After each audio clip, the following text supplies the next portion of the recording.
বোয়াল মাছ আছে একটু, আমার জন্য রান্না করব আলু আর টমেটো দিয়ে।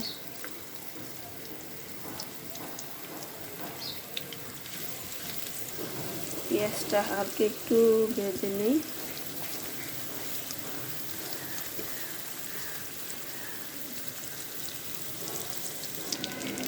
হালকা একটু ভেজে নিলাম পেঁয়াজ কুচিটা।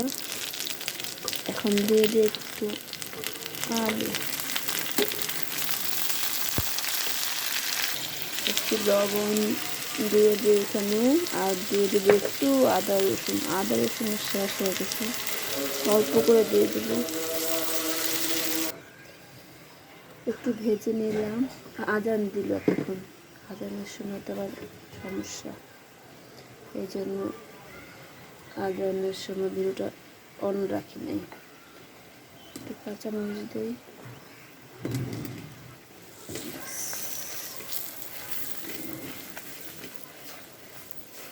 হালকা একটু ভেজে নেব।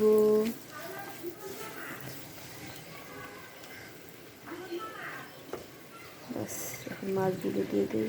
বোয়াল মাছ, একটু মাছ আছে, একটু ভুনা করবো জাস্ট।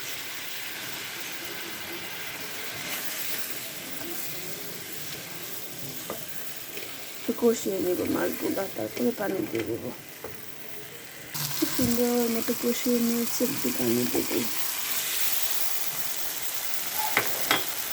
টমেটো দিয়ে, কাঁচা টমেটো,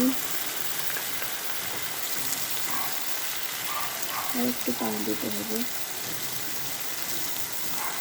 আদা কাঁচা, আদা পাকা টমেটো।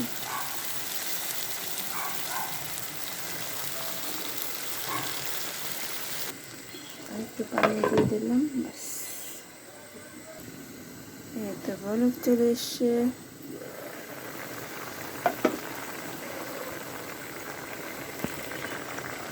এখানে দিয়ে একটু পেঁয়াজ করি। শীতের সিজনে এই পেঁয়াজগুলো যা দিয়ে রান্না করলে আমার কাছে ভালো লাগে।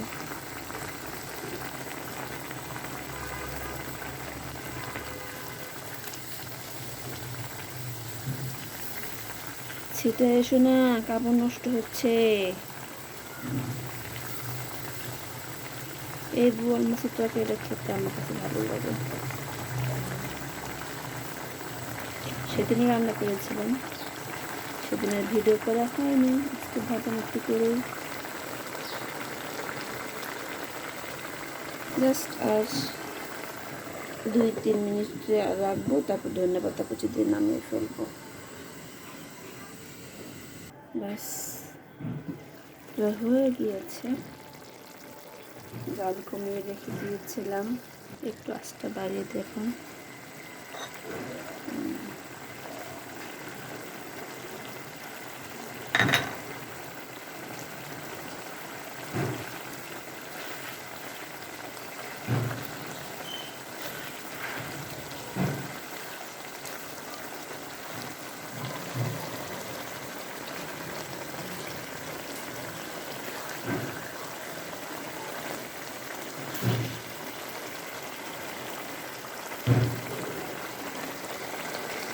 হয়ে গিয়েছে, এখন নামিয়ে ফেলবো। আজকে একটু মশলা কমে দিলাম।